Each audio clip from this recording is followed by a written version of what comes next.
Assalamu alaikum dear students, welcome to online class of physics and welcome to physics class. Previous video lecture में हम लोग study कर रहे थे about refraction of light.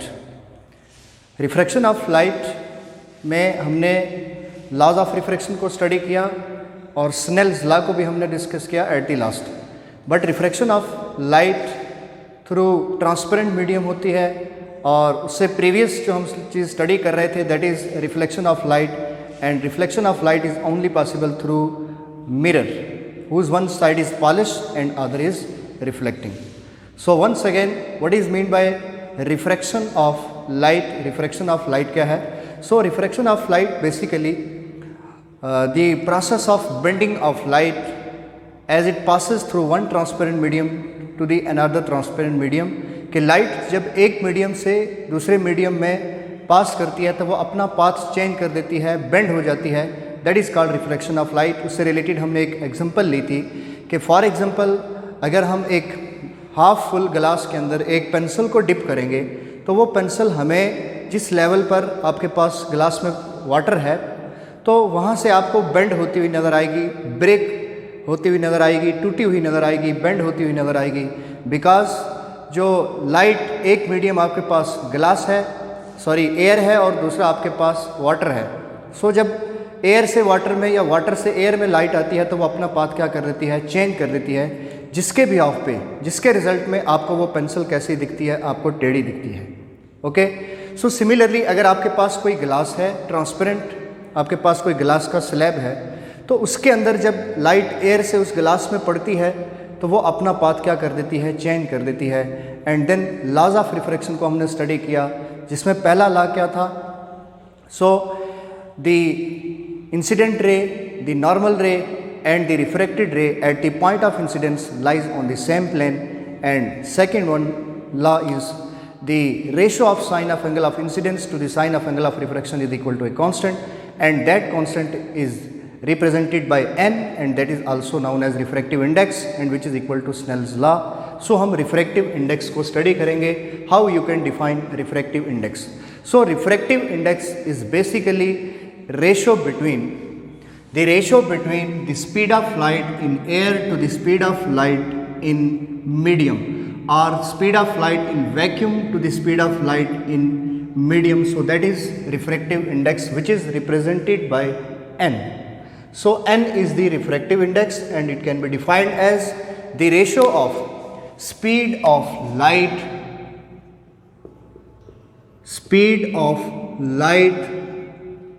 in vacuum and speed of light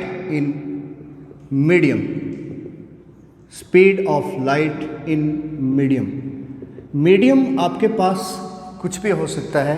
solid कोई medium आपके पास हो सकता है, आपके पास गैस मीडियम हो सकता है, आपके पास वाटर मीडियम हो सकता है. And speed of light in vacuum में आपके पास ओनली वैक्यूम है, that is represented by c and whose value is 3.0 multiplied by 10 raised to the power 8 meter per second. So whereas the speed of light in different medium is different. For example, in glass that is 2.0 multiplied by 10 raised to the power 8 meter per second. Similarly in air, in water, the speed of light is different. So that is refractive index. And then what is the unit of refractive index? Refractive index का unit क्या होगा? For example मैं यहाँ लिखता हूँ कि for example आपके पास जो स्पीड ऑफ लाइट है इन वाटर है या इन ग्लास है तो speed of light in glass that is 2.0 multiplied by 10 raised to the power 8 metre per second. So metre per second cancel. जब रिफ्रैक्टिव इंडेक्स दो same quantities के बीच में रेशो है so it has no unit, इसका कोई unit नहीं है. इट हैज़ नो यूनिट, इसका कोई यूनिट नहीं होता. ओके, और next topic is total internal reflection. Total internal reflection को स्टडी करने से पहले दो इंपॉर्टेंट पॉइंट आपको याद रखने हैं. सबसे पहला पॉइंट, दो इंपॉर्टेंट चीज़ आपको याद रखनी है. Whenever a ray of light enters from rare medium into denser medium. फिर से ध्यान से सुनिए, जब एक रे ऑफ लाइट एंटर होती है, पास करती है रेयर मीडियम से डेंसर मीडियम में, it bends towards the normal, and when a ray of light passes through denser medium towards rare medium, it bends away from normal. इसको हम previous lecture refraction of light में study कर चुके हैं. For example total internal reflection में हमारे पास ये एक फॉर एग्जांपल ग्लास स्लैब है. इस ग्लास स्लैब के बाहर एयर से एक रे ऑफ लाइट आती है which is rare medium.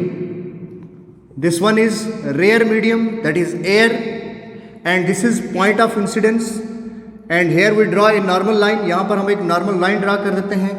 For example like this, हम यहाँ पर एक नॉर्मल लाइन ड्रा कर देते हैं ऐसे. ये रे ऑफ लाइट इस अपने एक्चुअल पाथ से बेंड हो जाती है टुवर्ड्स द नॉर्मल.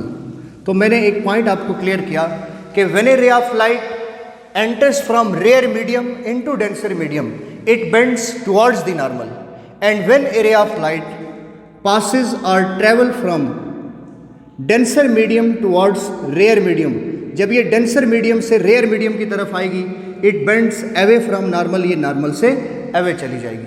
अगर इसी चीज़ को हम ऐसे स्टडी करते हैं, फॉर एग्जांपल ये आपने एक ग्लास स्लैब लिया और इस ग्लास स्लैब में यहाँ पर मैं एक नॉर्मल लाइन ले लेता हूँ और ये आपके पास एक इंसिडेंट रे है. This is incident ray IO, मैं इसको लिख देता हूँ. This is incident ray IO, and this one is point of incidence, and this one is normal line, और ये आपके पास नॉर्मल लाइन है. अब ये कौन सा मीडियम है? This is denser medium. चूंकि ग्लास आपके पास डेंसर है एज कंपेयर टू एयर, तो when a ray of light enters from denser medium into rare medium, it bends away from normal, ये नॉर्मल से अवे चली जाएगी. ये इसका अपना एक्चुअल पाथ है और इस अपने एक्चुअल पाथ से ये ऐसे बेंड हो जाएगी. तो अगर हम इस नॉर्मल को और इस रे को देखें तो ये अपने एक्चुअल पाथ से नॉर्मल से अवे बेंड हो गई. अगर आप यहाँ पर देखें तो ये रे ऑफ लाइट जब रेयर से डेंसर में आई तो it bends towards the normal. So ये दो पॉइंट्स आपने याद रखने हैं. When a ray of light enters और passes from rare medium into denser medium, it bends towards the normal. When it passes from denser medium into rare medium, it bends away from normal. So what is total internal reflection? Total internal reflection क्या है? अगर आप अपनी book पे देखें तो आपको 3 तरह की फिगर मिलती हैं, जिसमें सबसे पहले हम एक फिगर को लेते हैं जिसमें हमारा एक एंगल है, जिस एंगल को हम एक पर्टिकुलर एंगल लेते हैं, दैट इज क्रिटिकल एंगल. उस एंगल से जब एंगल इंसिडेंट एंगल लेस होगा, then ray of light refract हो जाएगी, दूसरे मीडियम में चली जाएगी और वो नॉर्मल से अवे चली जाएगी. सिमिलरली जब हम एक और डायग्राम लेते हैं, फॉर एग्जांपल एक ग्लास स्लैब आपने ऐसे ले लिया, ट्रांसपेरेंट मीडियम आपने ले लिया, ये आपके पास एक एंगल ऑफ इंसिडेंस है इस नॉर्मल लाइन और इस इंसिडेंट रे के बीच में, इसको हम कहते हैं angle of incidence. For example ये एंगल आपके पास कितना है? ये एंगल अगर आपके पास है 35 degree, if angle of incidence is 35 degree, then what will happen for air glass interface के, अगर आप 2 मीडियम ले रहे हैं, एक ग्लास और एक एयर ले रहे हैं, then this one ray refract into rare medium and bends away from normal, और नॉर्मल से अवे बेंड हो जाएगी. अगर आप यहाँ पर इस इंसिडेंट को और इस रिफ्रैक्टेड एंगल को कंपेयर करें तो आपको एंगल ऑफ इंसिडेंस और एंगल ऑफ रिफ्रैक्शन यहाँ पर इक्वल नहीं मिलते. जबकि in case of laws of reflection हमने पढ़ा the angle of incidence is equal to angle of reflection, but angle of incidence does not equal to angle of refraction. Angle of refraction के equal नहीं होता. ये आपके पास यहाँ पर इसको कंपेयर करेंगे तो ये आपको डिफरेंट मिलेगा, ऐसे यहाँ पर लाइक दिस. ये इसका एक्चुअल पाथ था और इस एक्चुअल पाथ से ये रे क्या हो गई, यहाँ पर बेंड हो गई. मैं इस एंगल को थोड़ा सा और बढ़ाता हूँ. ये एंगल पहले 35 था, मैं अब इसको कर देता हूँ I is equal to 38 degree. 38 ले लेते हैं आप. जब आप 38 लेते हैं तो इट मीन कि आप इस इंसिडेंट एंगल को थोड़ा सा और बढ़ाएंगे. अब ये रिफ्रैक्टेड रे, ये जो आपको रे नज़र आ रही है, क्या ये इस तरफ जाएगी या इस तरफ बेंड होगी? तो आंसर इज कि इसको बेंड करना, इसको बेंड होना है away from normal. It bends away from normal. तो जब हमने एंगल यहाँ पर इंक्रीज किया, चूंकि 35 था पहले, अभी एंगल आपने 38 कर दिया, जब 35 से एंगल 38 किया तो ये रे ऑफ लाइट ऐसे चली जाएगी, थोड़ी सी और बेंड हो जाएगी। सिमिलरली जब हम एंगल को फॉर एग्जांपल आप 40 कर देते हैं, ठीक, तो जब आप एंगल को मजीद इंक्रीज करते हैं, इंसिडेंट एंगल को यहाँ पर ले लेते हैं आप, so this one is I is equal to 40 degree और 41 degree, then refracted ray bends in such a way, आपकी रिफ्रैक्टेड रे ऐसे बेंड होती जाएगी, नॉर्मल से और अवे चलती जाएगी। अब इसको फर्दर समझने के लिए फॉर क्रिटिकल एंगल, एक पर्टिकुलर एंगल है जिस पर रिफ्रैक्टेड रे नॉर्मल के साथ 90 डिग्री का एंगल बनाती है, उस पर्टिकुलर इंसिडेंट एंगल को हम क्या कहते हैं? क्रिटिकल एंगल कहते हैं। ये आपके पास नॉर्मल लाइन आ गई, फिर से this one is normal line and this one is angle of incidence which is between incident ray and normal ray। ये incident ray है, ये normal ray है, इसके बीच में जो एंगल बना that is 42 degree, that is incident angle. पहले मैंने लिखा 35, 38, 40, 35, 38 and 40। अब हम यहाँ पर इसको नहीं बना रहे, मैं इसको अलग से बना रहा हूँ ताकि आपको बहुत क्लियर हो। यहाँ पर मैं एक और लाइन ड्रा करूँगा, थोड़ी सी कम्प्लेक्स हो जाएगी फिगर, आपको समझ नहीं आएगा, इसलिए मैंने एंगल यहाँ पर पहले 35 रखा, फिर 40 रखा, और अब मैं एंगल कितना ले रहा हूँ? 40, और 40 के बाद अब मैं यहाँ पर एंगल ले रहा हूँ 41.8 डिग्री होता है actually critical angle for glass, और 42 डिग्री। सो इसको हम लिख देते हैं I is equal to 42 degree, और you can say when the angle of incidence is 42 degree, or when the angle of incidence which is made by normal line in such a way that the refracted ray bends at the air glass interface। bend हो गई, ये कैसे bend हुई? अपने actual path से bend हुई, लेकिन glass और एयर की बाउंड्री पर क्या हो गई? bend हो गई। अगर मैं इस refracted ray और इस नॉर्मल रे के बीच में एंगल ड्रा करूं तो ये एंगल आपको मिलेगा दैट इज 90 डिग्री। सो अब आप क्रिटिकल एंगल को बहुत आसानी से डिफाइन कर सकते हैं। What is critical angle? Critical angle के लिए मैंने पहले आपको 3 एंगल क्लियर किए, एक 35, 38, 40। 35 पर भी रे ऑफ लाइट नॉर्मल से अवे बेंड हुई, 38 किया तो और बेंड हो गई, 40 किया तो और बेंड हो गई। बट क्रिटिकल एंगल वो पर्टिकुलर इंसिडेंट एंगल है जिस पर रिफ्रैक्टेड रे नॉर्मल के साथ 90 डिग्री का एंगल बनाए, उस पर्टिकुलर इंसिडेंट एंगल को हम क्रिटिकल एंगल का नाम देते हैं। So how you can define critical angle और what is critical angle? So the angle of incidence for which, जिसके लिए the refracted ray makes an angle of 90 degree with normal line, such an incident angle is known as critical angle। then इस critical angle को फिर हम क्या कहते हैं? I is equal to C कह देते हैं हम, कि जब रिफ्रैक्टेड रे नॉर्मल के साथ 90 डिग्री का एंगल बनाए, then I is equal to C and that is equal to 42 degree, और you can say 41.8 डिग्री भी हम इसको कहते हैं, और उस 41.8 को हम राउंड ऑफ करके हम इसको लिख देते हैं 42 डिग्री। क्लियर हो गई बात कि what is critical angle? The angle of incidence for which the refracted ray makes an angle of 90 degree with normal line, then such an incident angle is known as critical angle. Then we can write I is equal to C। फिर हम I को किसके equal ले लेते हैं? C के। अब question ये है कि जब आपने angle 35, 38 and then 40 and then 42, अगर आप 42 से इंसिडेंट एंगल को फर्दर इंक्रीज करते हैं, 43 कर देते हैं, अगर आप उसको 45 कर देते हैं, 47 कर देते हैं, देन व्हाट विल हैपन? फिर क्या होगा? तो जब हम एंगल को 42 से इंक्रीज करेंगे तो एंटायर लाइट, जितनी भी लाइट इंसिडेंट लाइट पड़ रही है उसके ऊपर, वो सारी की सारी उसी डेंसर मीडियम में वापस आएगी, और उसको हम क्या कहेंगे? टोटल इंटरनल रिफ्लेक्शन कहेंगे। सो what is total internal reflection? When the angle of incidence is greater than critical angle. पहले याद रखिए कि ग्लास और एयर के लिए क्रिटिकल एंगल कितना होता है? तो आंसर इज 41.8 डिग्री और 42 डिग्री, हम उसको 42 मान लेते हैं। तो जब इंसिडेंट एंगल 42 से ग्रेटर होगा तो एंटायर लाइट रिफ्लेक्ट बैक होगी डेंसर मीडियम में, then such a process is known as total internal reflection. फिर हम इसको क्या बोलते हैं, टोटल इंटरनल रिफ्लेक्शन कहते हैं, जिसको मैं यहां पर क्लियर कर देता हूं। नेक्स्ट हम उसको ऐसे लिखते हैं कि ये आपके पास अगेन आपके पास एक ट्रांसपेरेंट मीडियम ग्लास स्लैब है, इसके सेंटर में आप एक नॉर्मल लाइन ड्रा कर देते हैं और यहाँ से आपने ये एक इंसिडेंट रे ड्रा की, this is incident ray, this is point let's say O and this is I and it becomes IO।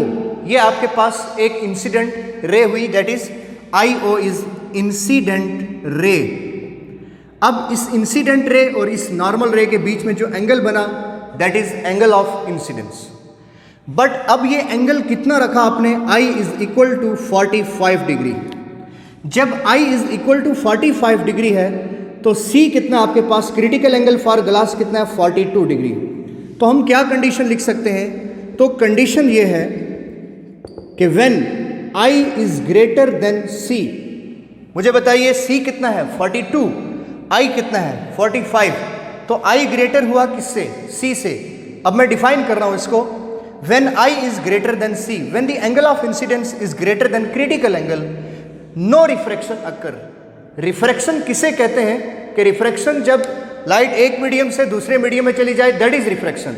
तो यहाँ लाइट ग्लास से एयर में नहीं जाती, कब, जब I ग्रेटर हो C से। तो I ग्रेटर हो गया किससे, C से। दिस वन इज 45 डिग्री, ये एंगल कितना है 45 degree. So when angle of incidence is greater than critical angle, no refraction occur, the entire light reflect back into the same denser medium and such a process, and this is known as total internal reflection। इसको हम क्या कहते हैं, total internal reflection कहते हैं। So for total internal reflection आपके पास दो conditions हैं, वो दो condition fulfill होंगी तो total internal reflection का process phenomena fulfill होगा, otherwise नहीं। तो क्या condition है, पहली कंडीशन है I is greater than C and second one is light passes from denser to rare medium, passes from denser to rare medium। ये दो इंपॉर्टेंट कंडीशंस हैं फॉर टोटल इंटरनल रिफ्लेक्शन। आपको क्वेश्चन पूछा जा सकता है 2 मार्क्स का, what are the necessary condition for total internal reflection? So your answer is number first condition is the ray of light must be travel from denser medium to into rare medium, and second one point is the angle of incidence must be greater than critical angle of incidence critical angle, that means 42 से greater होना चाहिए। तो क्या angle अगर 40 हो क्या total internal reflection होगा, answer is no. अगर एंगल 41 हो क्या टोटल इंटरनल रिफ्लेक्शन होगा, नो। क्या एंगल 35 हो तो टोटल इंटरनल रिफ्लेक्शन होगी, नो। टोटल इंटरनल रिफ्लेक्शन के लिए एंगल कितना ज़रूरी है, एंगल 42 से ग्रेटर होना चाहिए और 42 आपके पास क्रिटिकल एंगल है। एक और क्वेश्चन, वो क्वेश्चन ये है कि क्या इस ग्लास स्लैब में रे ऑफ लाइट यहाँ से ऐसे आ रही है, रे ऑफ लाइट अगर ऐसे आ रही है तो क्या ये टोटल इंटरनल रिफ्लेक्शन होगी, नो। टोटल इंटरनल रिफ्लेक्शन तभी मुमकिन है जब रे ऑफ लाइट डेंसर से रेयर में जाएगी, रेयर से डेंसर में नहीं, डेंसर से रेयर में। ये कंडीशन मैंने लिखी है, for total internal reflection light must passes from denser medium to rare medium. Light को डेंसर मीडियम से रेयर मीडियम में जाना है, तब आपको क्या मिलेगा, टोटल इंटरनल रिफ्लेक्शन मिलेगा, अदरवाइज टोटल इंटरनल रिफ्लेक्शन आपको नहीं मिल सकता। क्लियर हो गई बात, ओके। अब पहला पॉइंट मैं फिर से रिपीट करता हूँ, पहले उसके लिए